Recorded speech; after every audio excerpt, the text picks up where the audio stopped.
லெபனானில் இருக்கும் ஹெஸ்புல்லா நிலைகள் மீது இன்று இஸ்ரேல் நடத்திய வான்வெளி தாக்குதல்களில் 35 சிறுவர்கள் உட்பட 492 பேர் உயிரிழந்திருப்பதாக லெபனான் சுகாதார அமைச்சு தெரிவித்துள்ளது. கடந்த அக்டோபரில் இந்த தாக்குதல்கள் ஆரம்பமாகிய நாட்களில் இருந்து இப்பகுதி மக்களை வெளியேறுமாறு இஸ்ரேல் அரசு வேண்டுகோள் விடுத்து வருகிறது.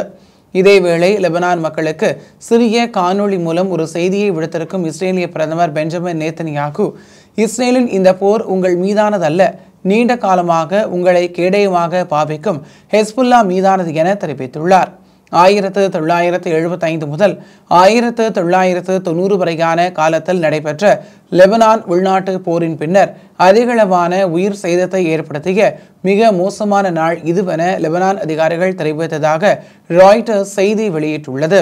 ஹெஸ்புல்லாவின் ஆயுத தளவாடங்களும் ஏவுகணைகளும் எரிகணைகளும் மறைத்து வைக்கப்பட்டிருப்பதாக தெரிவித்து இஸ்ரேல் தாக்குதல் நடத்தும் இந்த பகுதிகளில் இருந்து பெரும் திரளான மக்கள் வெளியேறி வருகின்றனர்.